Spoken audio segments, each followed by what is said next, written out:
On the live line this morning, we welcome Senator Roy Blunt. Good morning, sir. Hey, is this Chad? Yes, Chad and Darrin this morning.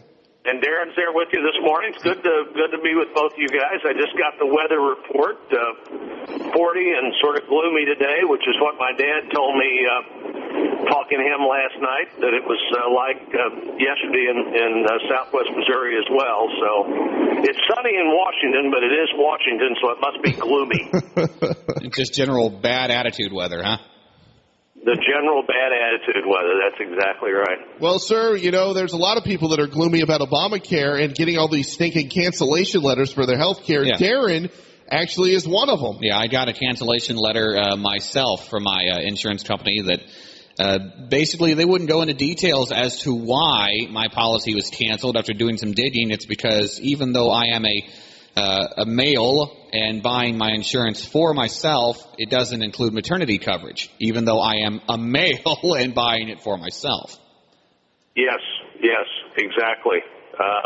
Well, and what did you look at what your new policy might cost for what they say you'd I would. What you could buy for the same amount of money. Everybody's telling me they're getting, like, for the same amount of money, they didn't get this huge deductible that you're going to have the first, however much it is of expense yourself beyond what you had paying a similar amount with your old policy. Yeah, well, looking at because I've compared a couple other plans, but it's been hard to get anywhere as far as looking at insurance plans because the healthcare exchange website is so broken. But it looks like my premium at the minimum is going to go up about $100. Well, let me know when you know that. We've got on our website.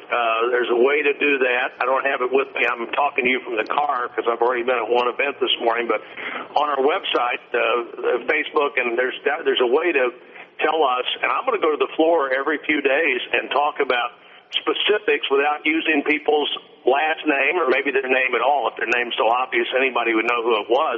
I saw in the Wall Street Journal this morning that California, if they just postpone canceling these policies, and I believe it was the end of the first quarter that are out there right now, that Californians would save like $28 billion. Wow. This is for one quarter. If I read this right, I'm going to have to look at this again. It was a front page article. I ripped it out because I was going to look at it, verify it, be sure I understood it. But the nonsense that, one, you had a bad policy.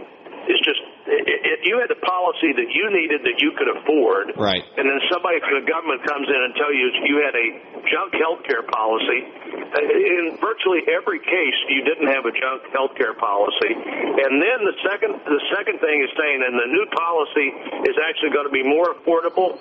Surely nobody will believe that, guys. The biggest enemy of Obamacare, and there are a number of our newspapers in our state that says that's been me, but the biggest enemy of Obamacare will not be any of those of us who've said it wouldn't work.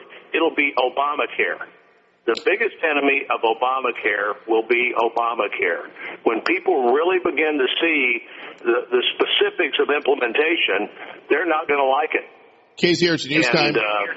Sorry. And so it's going to be an eye-opening experience for the president and many others, I think, when people really see what I've been saying all the time. I've said a number of times to you, this is based on two premises that won't work.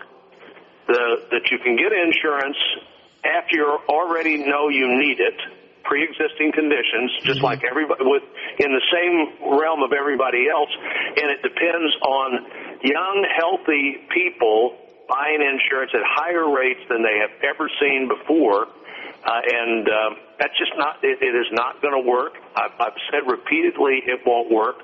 For people who had pre-existing conditions, we had something called a high-risk pool.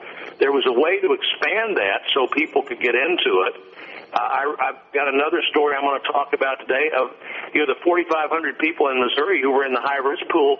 That all goes away December 31. Every one of them believe they have to have insurance, and so they will get it. And every one of them are going to pay more, it appears, for less coverage than they had in the high-risk pool that we already had. KZRG News Time. Everybody that wanted in couldn't get in. Let me say this, too. Everybody that wanted in couldn't get in. So what I proposed 4 years ago was let's figure out high-risk pool. So when insurance companies make a contribution to it, they know what they're doing, that these people all either might need insurance, but we do know they all have a pre-existing condition, rather than try to set your rates based on a blind draw where you don't know how many of the people you're going to accept that need immediate and maybe significant coverage, and so you have to set your rates high enough to make up for that.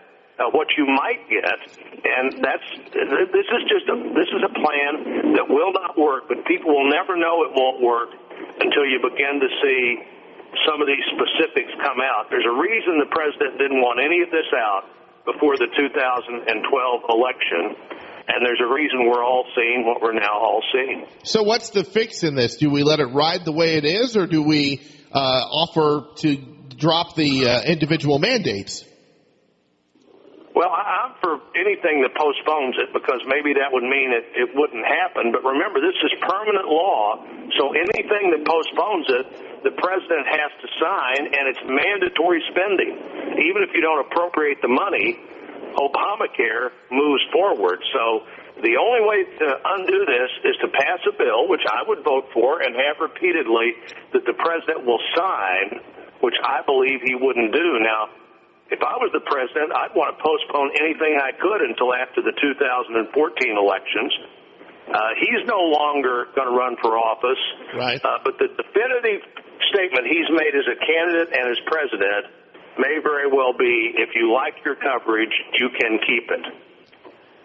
Remember when George H.W. Bush, you guys are not so old that you might not have been listening at convention, when George H.W. Bush said, "Read my lips, no new taxes." Yes. When he violated that pledge, that was the beginning of his people not knowing whether they could have the confidence in him you need to have in a president. He was a great man. As an individual, you can't find a better individual with better values, I don't think, than George H.W. Bush. When you say something like, "Read my lips, no new taxes," and then agree to new taxes, or when you say something like, "If you like your coverage, you can keep it. If you like your doctor, you can keep it," and everybody now knows that that was not true, and the president appears to have understood why it wasn't true for millions of Americans, that's a big problem. And his side will pay a price for that in 2014, unless we postpone it and it kind of goes away. But, you know, it's a quant. And I think maybe there's enough of it out there now that people now are beginning to see what happens when this thing is about to be implemented, that it might not matter too much in the debate if it's postponed. And I'll vote to postpone it. I'll vote to eliminate all of it, because we need to postpone it permanently and start over again and figure out how we make the old health care system work better. And I've had a lot of ideas on that, and so have other conservatives, and so have other Republicans. And this national press idea that, well, the other side's never come up with any ideas is just not true, and they know it. KZRG News Time, 7:49 on the live line with Senator Roy Blunt. Senator, do you think that this would be a different story today, that there would be more people upset if we hadn't had the government shut down and the Republicans did what they did?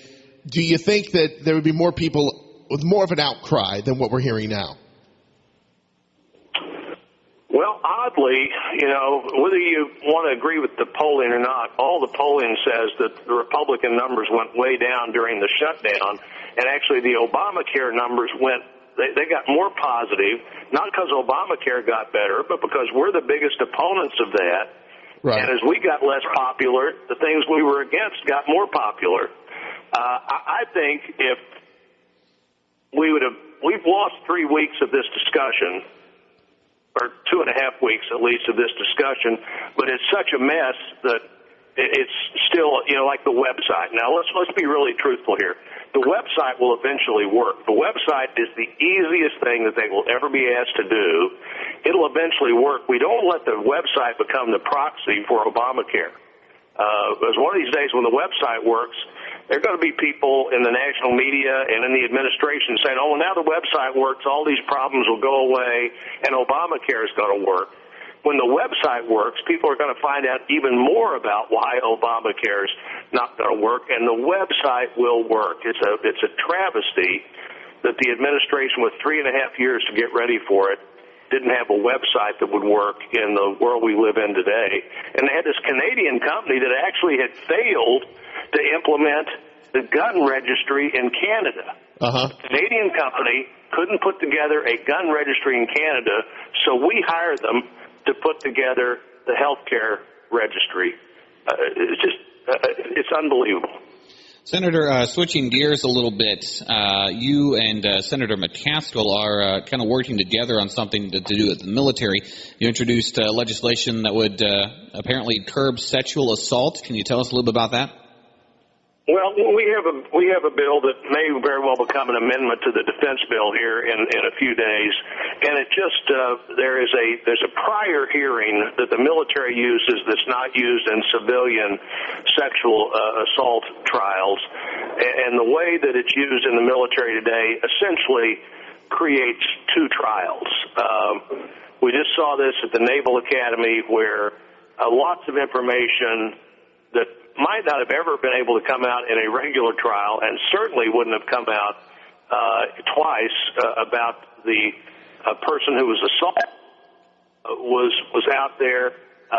This is an amendment, and Senator McCaskill's been a leader on this as a former prosecutor, but this is an amendment that she and I we're working together on that would just make the military process more like the civilian process, except she and I also agree, and we're both on the Defense Committee, that the chain of command should be involved. There are a number of our colleagues who think that the military chain of command should not be part of this process, but I think if you're going to change the sexual assault problems, the travesties that happen in the military, that you have to hold the chain of command responsible as well as the individuals. The chain of command has to be involved. We'll see how that goes. But this would just basically not require the victim of sexual assault to be essentially on trial herself or himself. You know, not all the victims are women in these sexual assault cases. Would not force them to be essentially the target of the trial rather than the victim of the crime. Well, Senator, we appreciate your time this morning. Hey, it's good to be with you guys, and thanks for what you do every day.